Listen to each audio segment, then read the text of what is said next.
Welcome to Second Shift Playbook, the essential podcast for women navigating the dual demands of professional careers and home responsibilities. This show is dedicated to the millions of women who've had to make the tough choice between their careers and caring for their families, and to those who strive daily to balance both. In a world where women, especially women of color, in high-stress fields like the medical sector and academia, face the daunting challenge of the second shift at home, we're here to offer support, guidance, and empowerment. Our mission is to shine a light on the stories of resilience and determination, to discuss the policies and changes needed to support women fully, and to explore how we can all contribute to a more equitable society. Each episode features conversations with trailblazing women like Tia Williams, the best-selling author and beauty editor at Tom Ford, Lily Panchasarp, an innovative account executive at Disney, Pamela Price, the dedicated Deputy Director of Balm and Gilead Incorporated, and Michelle Geathers, the Visionary Chief Diversity Officer and Head of Corporate Responsibility at Visa. These remarkable women share their journeys, the obstacles they've overcome, and their strategies for managing the complex interplay of work and home life. Second Shift Playbook isn't just a podcast. It's a movement towards creating a world where women don't have to choose between their careers and their families. As a retired anesthesiologist who has dedicated my career to serving the people of North Carolina through health equity and policy change, I am now committed to advocating for women's empowerment and policies that uplift us all. As a PhD in sociology, public health researcher, and entrepreneur, I have a deep understanding of stigma and discrimination, emotional intelligence, social psychology, and stress management. I've dedicated my career to advocating for marginalized communities to access resources, and am now committed to advocating for women to become financially independent and fully empowered to navigate life's challenges. Join us as we delve into the realities, the struggles, and the victories of working women everywhere. Together, we can redefine what it means to work and live in harmony, supporting one another through the challenges of the second shift. Welcome to Second Shift Playbook. Hello, everyone. Welcome back to the Second Shift Playbook podcast, where we provide professional advice and we talk to professional women about their insights and experiences succeeding in the workplace and achieving work-life balance. We're here today with my podcast co-host, Dr. Charlene Green. Hi, I'm Dr. Charlene Green. I'm so happy to be here today. Awesome. And we're also here with our guest, Lauryn Whitney, who is a woman, a Black woman, a mother, a Black mother to a Black boy. She is a prolific actress. She's a writer. She's a filmmaker, a documentarian. She says that she opens her heart to the journey of artivism, art activism, and has produced some videos that have gone viral, particularly Ask Yourself, that went viral and reached millions of people around the world and was featured on Access Hollywood. And she is also a grantee with Wake Forest University. Welcome, Lauryn. Yes. Hello. Thank you for having me, ladies. We're so happy to have you. So we want to talk first about what's happening kind of in the news and in popular culture. So I don't know, have you seen this new trailer about the Book of Clarence? Yes, I have. I mean, immediately when I watched the trailer, first off, let's just say there's something really beautiful about seeing a whole bunch of Black bodies in like robe attire back in like Jesus days. That's how it was. It was Black bodies. You know what I'm saying? So seeing those brown bodies, that's just beautiful on screen. I'm gonna name that number one. Number two, immediately watching, I was like, well, what is this about? Right? Okay, it's a story. They're talking about Jesus of Nazareth. Like, what is this story actually about? And I don't really know all the way from the trailer, but I can tell you in watching the trailer, there's mixed feelings already inside of me, right? As a woman who is walking a faith, as someone who loves Jesus, I'm always careful to say as a Christian, because I feel like Christianity has been watered down and it's become something that I don't feel like Jesus intended. Well, it's been distorted for oppression. Yes, exactly. It's Yeah. been just it's well it, from the beginning of time, right? Yeah. Right, since our Black bodies were brought here, it has been distorted for oppression, and that is not what Jesus ever intended for the gospel to be, and for those who follow him to be. So, in that sense, that is one of the reasons why I love the trailer. I was like, okay, like yeah, let's get back to like the basics of what is true, right? Like, can we take the robe off Jesus so I can see that it's a brown face? Can we do Yeah. that? Like, can I see that he's a Black body? Okay. I love it. Um, I think the other thing is like it is a social meta commentary of what we're seeing in this world today, of all these individuals who really are trying to put on this facade of being a god of some sort, trying to have some kind of notoriety, wanting to walk in some type of power or possess a power and to be seen. I am assuming the story that is going to be told in Clarence is this desire to have some type of alignment or proximity to Jesus and actually appear to be, right? So to put on that clothing, right? To look like a lamb, look like a sheep, but really be a wolf, right? And we're seeing that right now. Yeah. You're seeing that right now. Like, I don't, so I'll probably be in the theater watching it. Right. Would you also say is we're in this sphere now in society where masculinity is taking a turn for you have to be possibly violent or have to be just not a nice person to be a wonderful man or Well, I would say that toxic male masculinity, which yeah, is also a root of white supremacy, and white patriarchy, right? That has done that.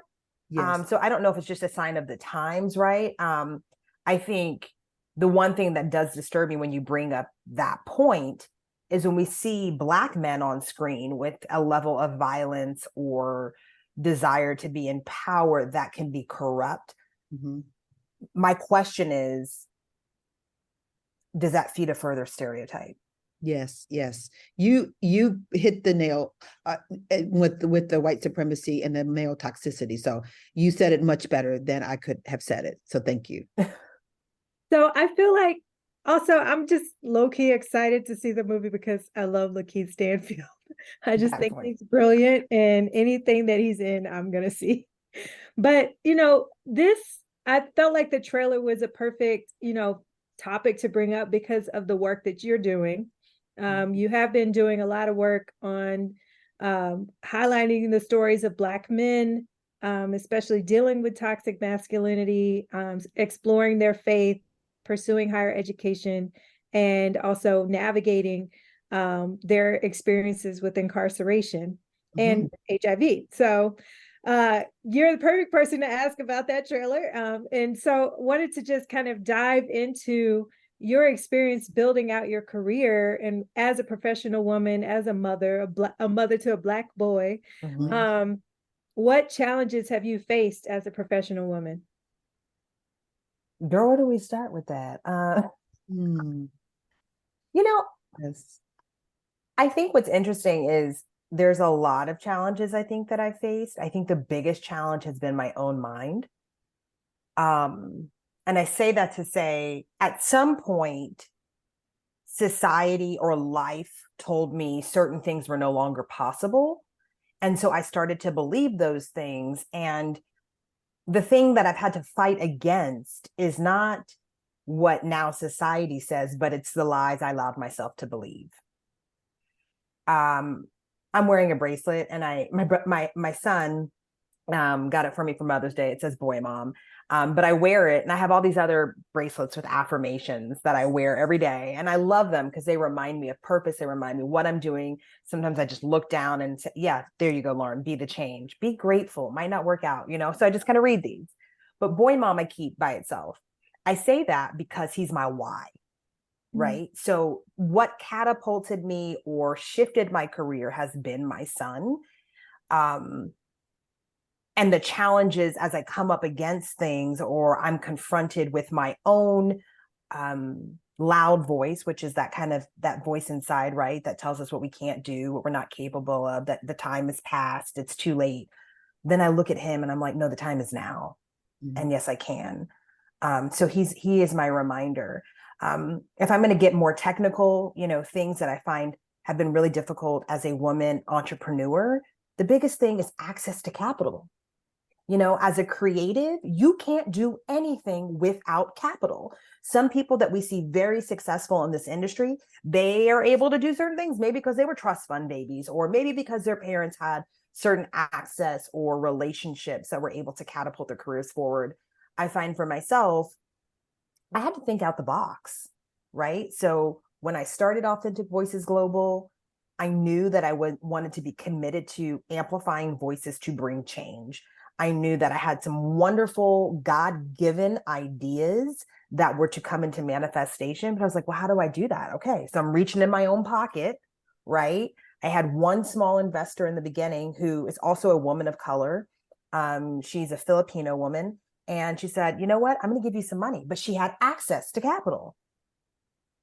And so she was able to sow $10,000 into my work in 2020, just so I could begin to like even buy a camera, or buy some lighting, or pay for an editor to edit together a sizzle for me. So that really began things. And then thinking out of the box, I applied for a grant through Wake Forest Faith Coordinating Center, and I didn't know how my work was going to intersect. But what really happened is God opened up and said, no, your work is so much more expansive than what you're thinking. And the way that you can use the creative to bring change, to highlight stories and to tell stories in an impactful way that a lot of people aren't doing. Right. So that's the biggest thing is I think capital. And even now with the grant, it's great. But I'm like, look, y'all, if I'm going to run my own company, Lauryn has to be paid. Right. Because I have a son and I have a husband. And on that note, my husband's an artist. Writers are on strike, actors are on strike. So that means there's no jobs happening right there. Right. And so for me, like as I'm working to create a more equitable space for those around me to share their stories, I've got to also create that space that edifies the work that I'm doing in a tangible way, right? In a financial way. That's poignant. Bring on the money. Yes. Bring on Yes. the money. Bring on the money. Abundance. Yes. And one of the things I can say, just as a physician, is that COVID-19 has laid bare some of the most significant disparities, no matter if it's in healthcare, if it's in jobs, economic world. It's just really interesting to see what that looks like now. And I just want to make one comment about Black men, that Black men only make up less than 1.9% of physicians. And that is really not good. And minorities in general is less than 6%. But we need to really focus on, some of the concerns of Black men and Black boys. And I just want to make one comment real quickly. I have been reading about just the Civil War, and basically in the Civil War, 10% of the Union soldiers were enslaved Black people, Black men, and 20% of them died. And so the Black men need to be promoted and need to be thanked for, saving, our country. And then during Reconstruction, some of the most significant equitable bills were passed on Reconstruction when Black men, because Black women couldn't vote at the time, passed these wonderful legislation, one of which was public education, that not only benefited Black people, but all people, including poor whites. So I want to make that comment that we need to celebrate Black men and let them know their history. So that would be a great documentary one day. Well, what I'm going to say to that, Charlene, is that so the documentary I'm working on, which is Redemption Scholars, we are working on building out our mentorship program. And our mentorship program is really forward facing towards Black and brown men. Yeah. And we focus on teaching history by unlearning history. Yes. So actually unlearning what we have been taught and then teaching our young boys the truth of who they are right? And instilling that and understanding where they've been woven in and where they really stand in history. And the points that you just brought up, it's like, no, from the beginning of time, you have been valuable. Yes. Right? You have been valuable. You have been a necessity to make this country thrive. Yes. Don't get it mistaken. They might put targets on your back. Yes. But they also know that you are valuable, which is why the prison industrial system is a business. It has become a business because they know that your hands and your feet can do magnificent things, right? You are more, but not just in labor, right? Like, you are talented. Yes, you are strong, and our bodies are strong. We know that, right? We know that slavery tried to tell us that that's what we could be limited to, but you are more than that. Your mind is brilliant. Yes. You know, you might have been a drug dealer off the street, but let me tell you something. If you were one of the baddest drug dealers, that means you're one of the baddest entrepreneurs. Yes. Okay. You have a business mind. Look, we got street entrepreneurs. Look, some of them that can run a business better than Bill Gates. Yes. Right. Yes. Given an opportunity. So the next question is how do you balance your career and personal life? You talked about your husband and your son, and then I know that you travel some. How do you balance that to be the amazing person that you are and to do the equitable work you're trying to do? I don't.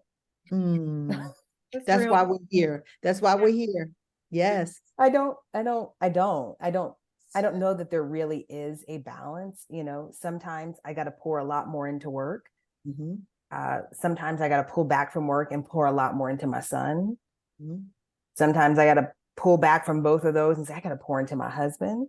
You know, and I do find that, like, if I fill up in one area, then that area kind of helps me when I need to go fill up into another area.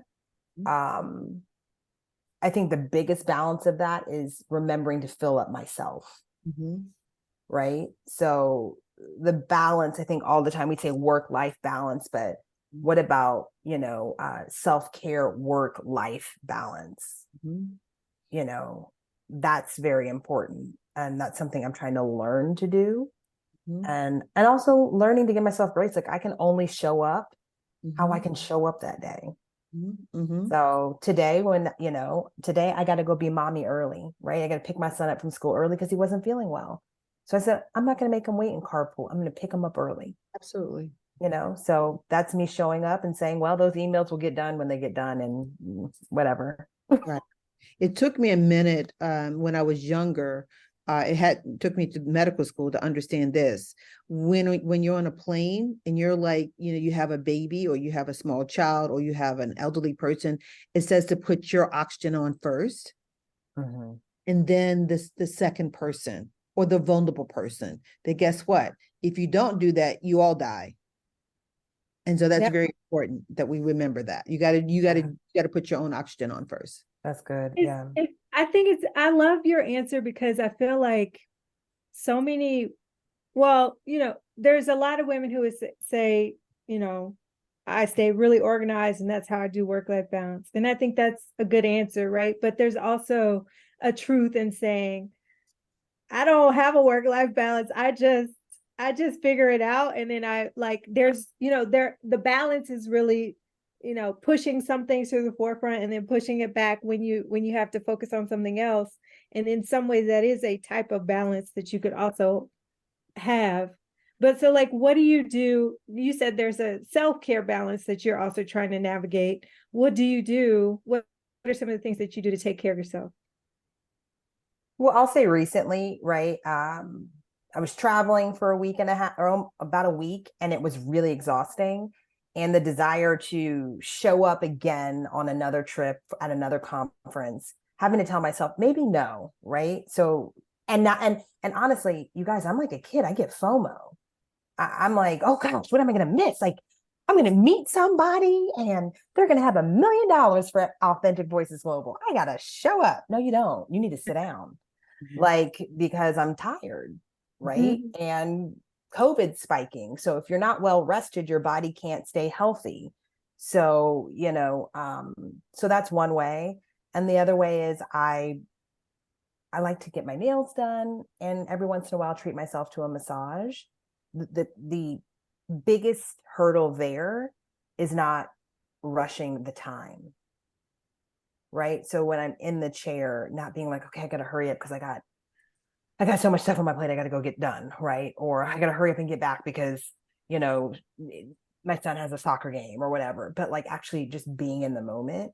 And so the problem isn't so much that I don't want to do things for myself. It's actually enjoying it while I'm doing it. Mm, Awesome. yeah. Awesome.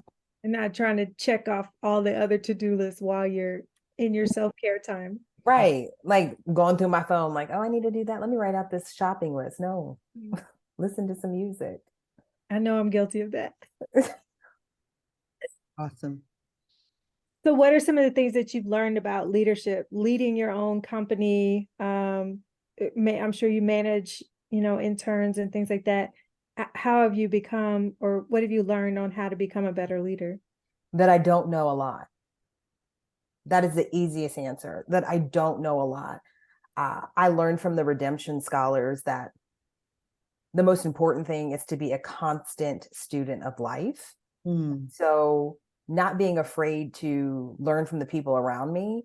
I had a young college student who was an intern this summer, and I gave her, some tasks to do. And then she would say, well, how do you want it done? And I was like, I don't actually know how I want it done. And I get that would probably make your job a lot easier, but I just would rather you do it how you think might be right. And I will accept and receive however you do it. Wow. Because I don't really know. And honestly, I'm tired of trying to think about everything. Right now, I'm like business owner, I'm director, I'm producer, I'm producer's assistant. I'm like everything right now. And it's actually too many hats to wear. Yes. So really having to get to a place in order to be a better leader, I have to learn how to delegate more, hand off more. If it gets done in a way that I wouldn't do it, who cares? Like, need to let it go because it got done. Right. And I think the other thing is keeping people around me who are smarter than me. My advisory board is all women, and they're grown women, and they're women of color. And so being able to ask them for advice and guidance and from people that I really trust, right? I do have to say that sometimes I think when we as Black women specifically gather, there is this notion that we have to come to compete, that there's only one seat. And that's not true. There are many seats. And so I intentionally surround myself with women who are older than me that can instill certain values that they've learned along the way and give me certain knowledge, but also that can give me knowledge and skill sets so that I can then take other women of color, specifically Black women, and not bring them on as just like interns, but as young mentees that I can pour into them, that I can ask them, what are your dreams? What are your goals? How can I help make those happen? How can I manifest those? Like, how can I be a tool? How can I be a tool and access for you? That's, my dream is that one day you'll walk into this beautiful office building that says Authentic Voices Global on top. And it's an office building. And then there's a back lot that's a whole studio. And when you walk on, you will see individuals, men, women, non-binary, people of all different walks and experiences and of color, who are there to support this mission of AVG, but also are building out their own visions and dreams at the same time. That it's a place that really, like a manifesting dream world, where people come in and then their visions are brought into reality. But I want it to be a space, and I name people of color, right, that are running the place, that are directors in my company, because I want to see us work together in a way that builds us up and that creates space for each generation underneath to excel and eliminate those grounds of competition. There's other communities that do it very, very well. And I don't want, that's a whole nother conversation and podcast for another day. But I think that that is possible, right? There's a reason why Tulsa, Black Wall Street worked. There's a reason why. Yeah. We supported each other. So you just answered something. My next question was going to be about, what in the workplace, what would be the equitable, amazing place for you at Authentic Voices Global? And you mentioned that you're manifesting your dream world. I wanted to ask, what is it that in your space now, if there are probably wonderful, skilled, beautiful women like you that are doing the same thing, how can this be different in the future? You mentioned one about investing in businesses like yours and having more capital. What would be the game changer policy? Because everything is all about policies and procedures. What would make things better in the future for increasing capital, increasing your visibility to get this work done? Because that's really, really important. I don't know if I know the way to answer this or the correct answer, but it's my answer, so I think it is correct. Absolutely. Right? So my answer to that question is, it goes back to like one belief that I have. And there's a motto that I have at Authentic Voices Global, and it's my voice, my story, my power. I truly believe that we all have a story to tell. And I truly believe that every single one of us, our voice should be heard, and that our voices are powerful because they belong to us. Simply that, right? And then when used in the right way, that power can create change. Mm-hmm. That power can be impactful in some really beautiful ways. So if there was a policy, it would be that in the world of creating, when it comes to like creative works, whether that be documentaries, whether that be our platform of ABG, Epic Giants, or our television shows that one day we will be producing, is that everybody feels like they have a seat at the table. Mm-hmm. That Absolutely. Voices are really heard. I think the one thing that really bothers me is this kind of, I don't know what you would call it, but this hierarchy and ladder kind of complex that like when you're down here, your voice doesn't matter. But truth be told, oftentimes we're making work and we're making content for individuals who might not be the CEO of your company, right? I mean, think about it. Netflix, right? They're making a lot of their shows. Who's sitting at home and watching it? It might be like families, young families. It might be, the CEOs is what I'm saying, aren't necessarily the ones that are digesting the content on a daily basis. Yes. So it matters to have the people, the users, right, at the table. And also that your voice, that young intern's voice is just as valuable as the CEO, as the founder, right? My voice, our voices are equal. Mm-hmm. I think that's really important. And I think that kind of goes back to what I was saying earlier, is that I don't know everything. Yes. Yes. Right? So if we're not willing to hear each other and make space for one another. Awesome. Well, my next question is, what are some of your favorite books, or what is a book that you're reading now that you love? I'm going to mention one book that I have read many times, and it's called, I don't know if you can see it, Dying for a Paycheck. Mm-hmm. It came out before COVID. It's a guy named Professor Jeffrey Pfeiffer. He's at Stanford. He has done long decades of research. It's a great book, and it basically talks about how modern management has harmed employee health and company performance, and what can we do about it. I had the opportunity to do email exchanges with him, and this is profound. And it's going to lead me into maybe you talking about what's going on in California right now with the writer's strike. And one of the questions that I'm going to say, and then you can have as much time as you want to finish talking about it. I wrote down a few things, and one of which is AI may, dominate the industry, change in the models by which content is produced and distributed, and it's making it increasingly difficult for writers to earn a sustainable income. And AI advances in improvement. With AI advancement improvement, how does one place limits on the use in movies and TV scripts? And I wanted to know your thoughts and maybe your amazing book. But I think that's a really profound era that we're in now. We have to figure this out. Absolutely. I think, so if you want me to answer about book, I don't necessarily have a favorite book. I'll tell you a book that I recently read that I enjoyed, and that's What Happened to You. And that's about trauma. And I've found myself very much invested in learning and understanding more how trauma manifests in our bodies, and also how it has traveled with us from generation to generation, so that I can show up differently for my son, and so I can show up differently for myself. Getting into the AI conversation, I think this is a huge conversation. There's so much to unpack.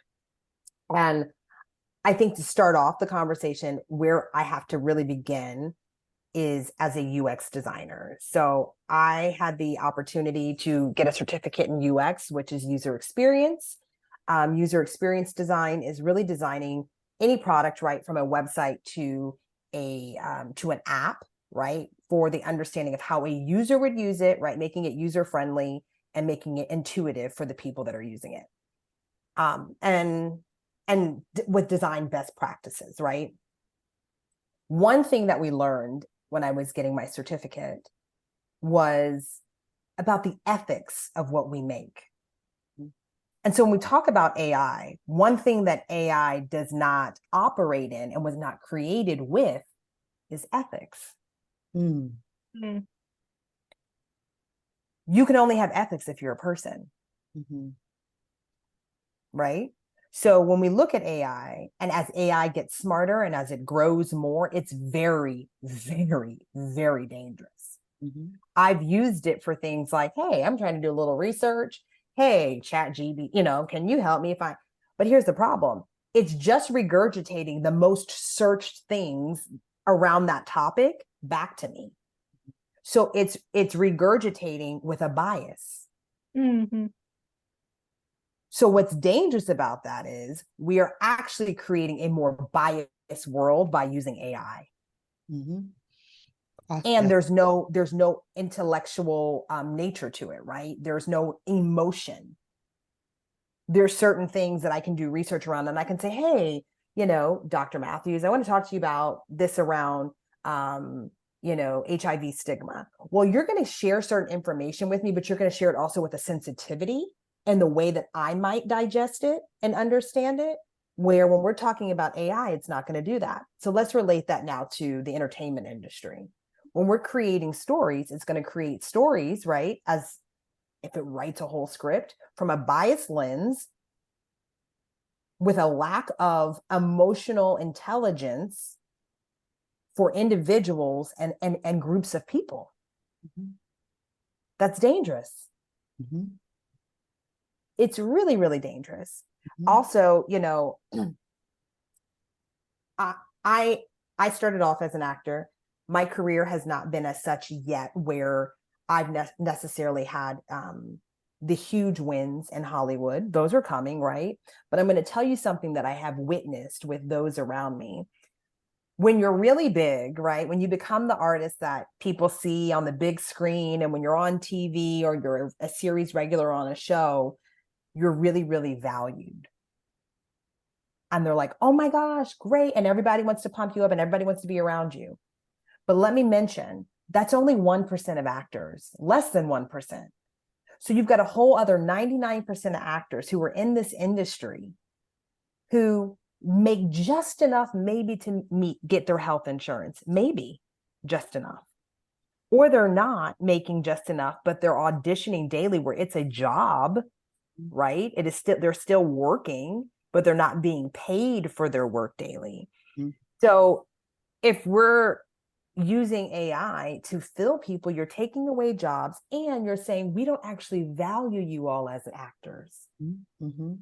We value you when your face is really big on the screen, and so much so that we'll just use it over and over again without ever paying you a dime. So my take on it as well, and I'm going to take it to another, industry, is that you talked about the ethics. You talk about just the a more biased world. I think about, I won't say the company, but you go into a major store now and there are no tellers. It's all checkout by the computer. Mm-hmm. So AI doesn't care if you have jobs for the future. It doesn't care if you, if a whole, 80,000 square foot store has no workers, but we should care because we as Americans should understand that we have value in working and having jobs, and we have to sustain and support our families. We're not just here to sustain and support stakeholders and the 1% or the 0.5% people that don't care about humanity. So we've got to work on not supporting businesses that have profit over humanity. And that goes back to your business. This is really important. So we all should be watching what's going on in California and around, the United States, and support you and your colleagues. Well, and this is the thing, like what you said about that store. I know exactly what store you're talking about. The problem is too, is that store for many communities is a store that has employed many people in their community. Right. Right. And so when you're taking away jobs, right, but yet you have one of those stores on every 6 blocks, or that's the main store that you go to. And nowadays it's not just to go get your toilet paper and paper towels, but you go there for groceries. Mm-hmm. Right. So if you're taking away our jobs, but yet we're having to still put our money into your business, so you're profiting off of us even more, and all it is doing is the people at the top get richer. And that's when I was talking about, like, every voice matters. Like, no, why do we just keep look, COVID hit and you saw the working class suffer, you saw the middle class suffer, and you saw the rich get richer. That does not make any sense. Does not make any sense. And less women went back into the workforce after COVID.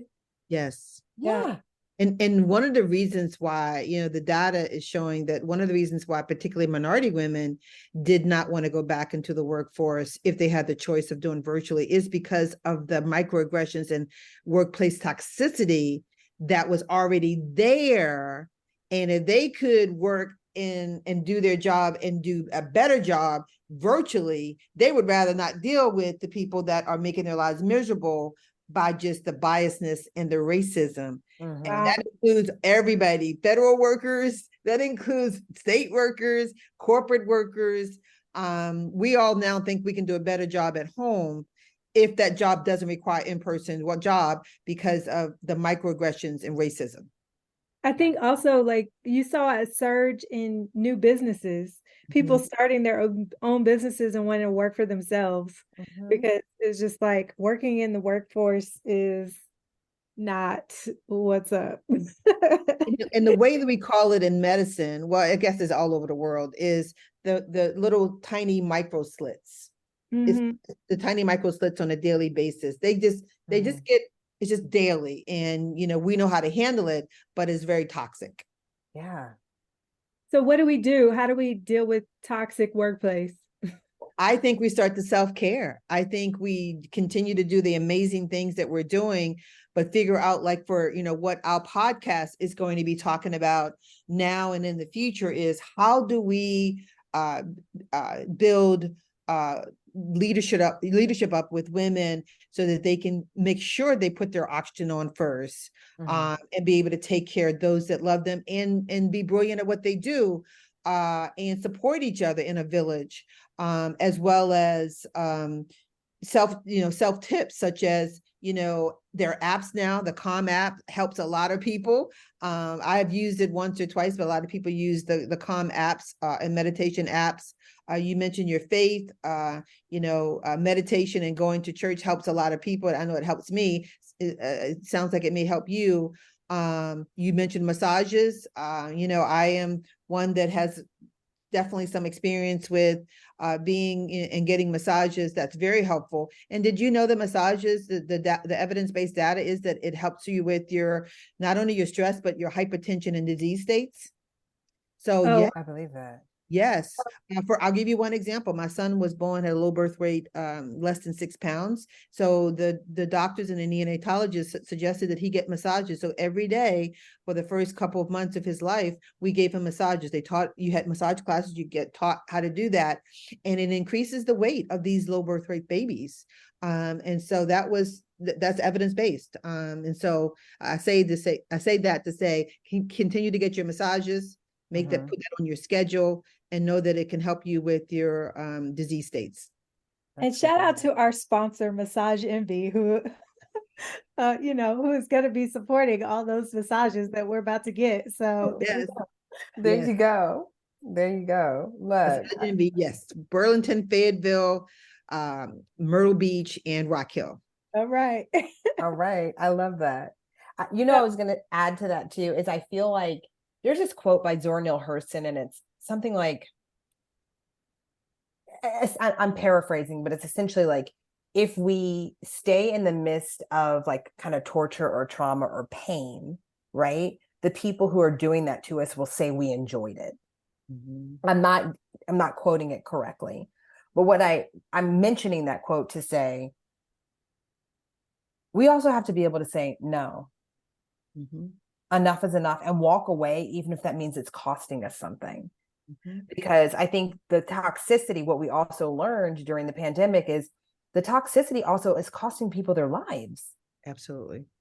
You know what I mean? I'm like, as we've been on here, I'm like, oh my gosh, my shoulder, this whole area gets tight as a rock, right? So much so that it affects the way that I swallow because my muscles are tight. So I'm having to get massages just so I can try to retrain this muscle, but also that means that there is some kind of toxicity in my body, right? Or trauma that has built up, which is toxicity, right? Or whatever.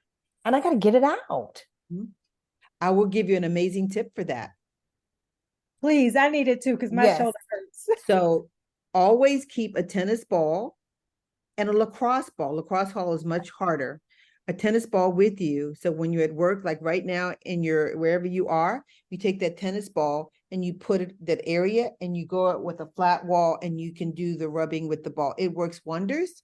Or you get on a mat and you put the ball exactly where you want it to go and spend 5 minutes doing that.